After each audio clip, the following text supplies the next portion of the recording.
of talk radio, demonizing yours truly for influencing the White House shooter who thought he was Jesus. They're really gearing up to take everything. And I sat there with family last night at my house for Thanksgiving. We had it at my house. It was fun. And I even enjoyed watching the football game. 2 seconds left, UT field goal. A movie finish, a photo finish.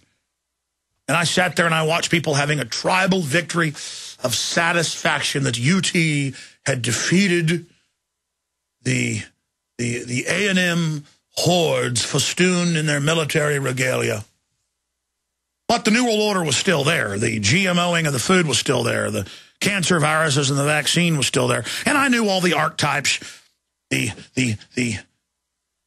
home team's army running out of the gladiatorial underground base out to face the enemy. The young maidens out there presenting themselves to the warriors. The maidens will be handed to the young men that defeat the foreign tribe. That's one tribe on one side, the other tribe on the other. University of Texas in the enemy's camp, behind enemy lines, all of its systematic social engineering, archetypal iconography, total programming, intermixed with advertisements and brainwashing and all the rest of it. The last rivalry in 115 years. Why am I not concerned with it? Why? Something's wrong with me, you see. I'm not a man. I shouldn't be concerned about the end of America, the end of the dollar, the attack on the family, World War III being engineered. Because after all, I was given a football game. I shouldn't be concerned with all the police state things I saw while I traveled the country that just stunned me, worse than I even thought.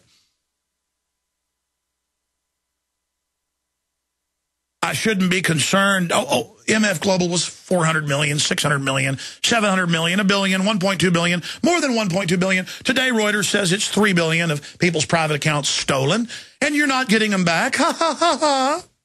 A new precedent, and so what? That doesn't matter if they take people's private bank accounts or brokerage accounts. After all, Case McCoy defeated the tribe that was wearing purple. The prunes or whatever the other team's called. Again, I shouldn't be concerned by this false reality scientifically set up to manipulate our tribal primitive instincts. Everything the globalists engage in, I study it. Every move they make. And when I look at the general public, on average, who is completely unconscious of the fact that they're being bombarded with propaganda, that they're being physically poisoned, those aren't just words. You're being assaulted. And it's a mind game, though. If somebody's dog starts digging holes in your yard, to go back to the dog analogies, most people will get angry, especially if they learn that the neighbor knows their dog is doing that and doesn't care. And if you said something to your neighbor about it nicely, hey, Bill, your dog's digging holes in my yard and digging out my plants and killing them. And if the neighbor said, well, Bob, I don't care. Get out of my face. Got a problem? You, even if you were a nice guy, would have to control yourself not to get in a fist fight. Hey, but the scientists genetically engineer the major food crops to absolutely screw up your endocrine systems, to reduce your fertility. The documents are public. We've published them. We've written articles about it. And you tell the average person that, they're like, yeah, right. Okay, well, everybody knows the government's doing stuff. What are you going to do about it? You see, that's what it is. You feel powerless. The globalists are masters of psychology.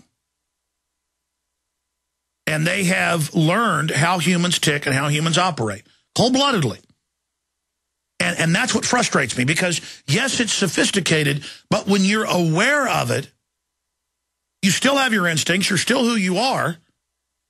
But those instincts were designed for another system, a primitive system, where humans were in groups of no bigger than 20 or 30.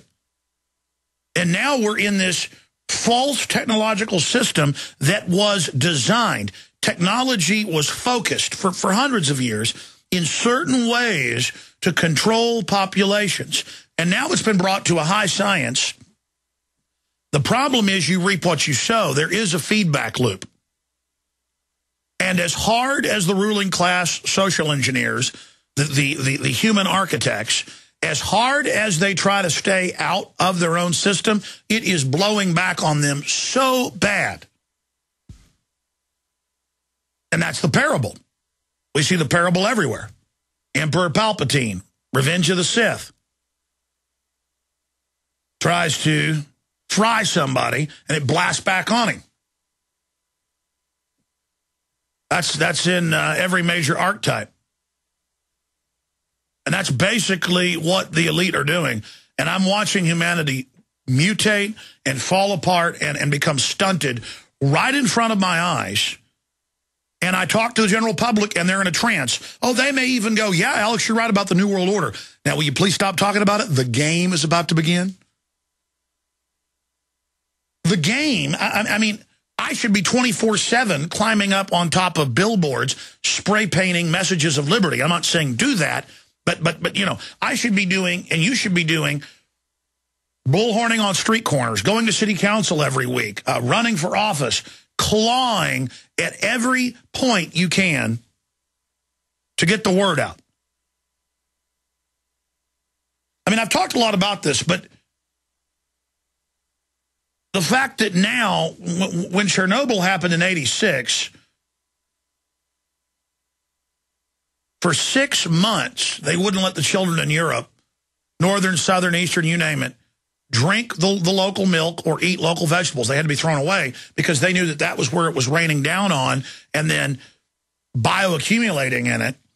And they didn't want the children getting massive increases in leukemias and other cancers directly connected to radioactive isotopes or meltdowns.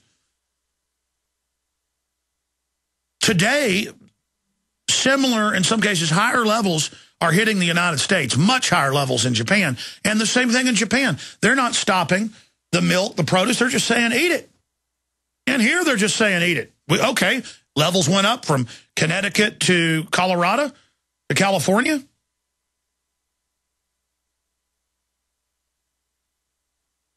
We don't care. We don't care, just we're going to raise the levels of what's safe.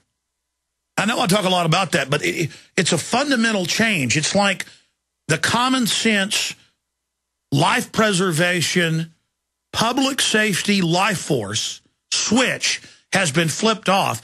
The globalists flipped it off in the general public to a great extent. But they've now flipped it off in themselves because there's no way the globalists are immune from this. And then you read their writings, a lot of the higher level ones are actually conscious of that, and they say, yes, the goal is to kill everything. We just want to kill. We just want to kill humanity. And then you find out you're literally dealing with demon-possessed creatures. We're on the march. All right, I'm going to give you the toll-free number. We're going to take your calls while we go through the news. The toll-free number is 800-259-9231, 800-259-9231. We will get you up and on the air. Here's another article out of the literally 200 plus I have here. Criminals and cyberbullies to be banned from the web, London Telegraph. Well, thank goodness criminals and cyberbullies will be banned. But worldwide, under the same standardized plan, they've introduced similar legislation here. If you ever say something bad about someone, including a corrupt dirtbag politician, well, there's no free speech. If you hurt someone's feelings, then you will be fined or arrested. They already do this in Europe, and now it's coming here. Criminals who commit offenses online, but it'll all be selectively enforced, of course, and cyberbullies will be banned from the internet as part of the government's new cybersecurity strategy announced today. Now, how do they ban you from the internet? Oh, what's been built in for, 5 years in all the Microsoft systems?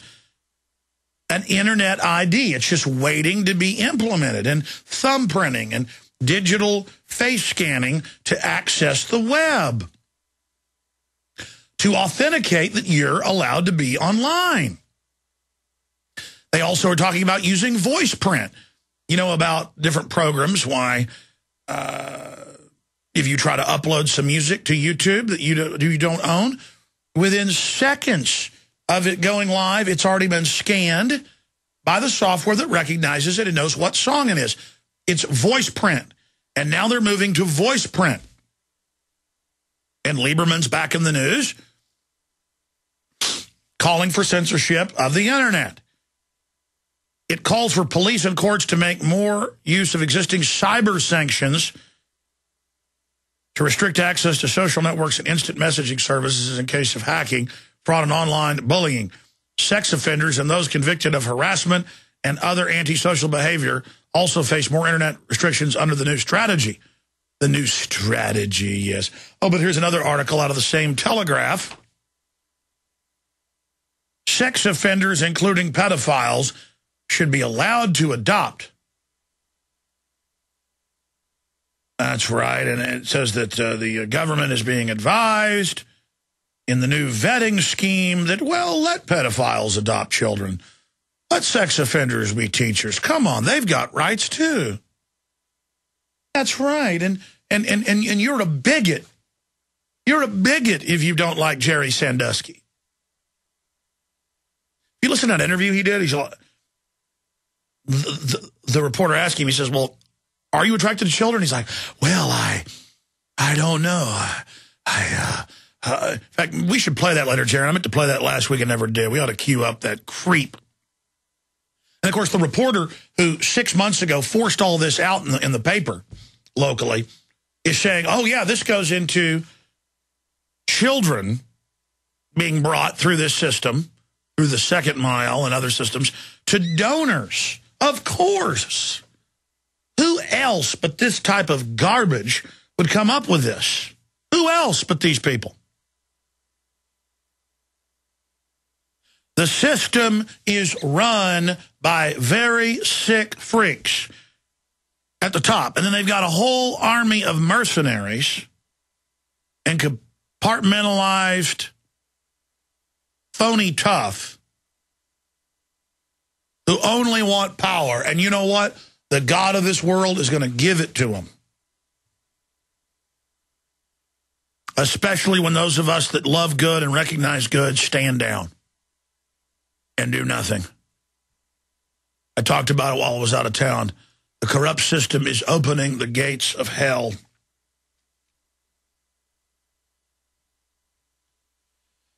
Let me get to these articles and I'll go to your calls and I'm going to come back and go through the rest of it. But, you know, I don't even think I'm going to cover this today. This is what I got at the Grand Canyon because I unpacked a lot of stuff. And this morning I was in a hurry and I couldn't find a big stack of newspapers and things that I had picked up along the way. It seemed like everywhere I'd go, I'd walk into a gas station in northern New Mexico and there'd be the local paper. And it would say Girls Night Out. The all-female police units set up checkpoints on highways and search cars. And so I said to Richard,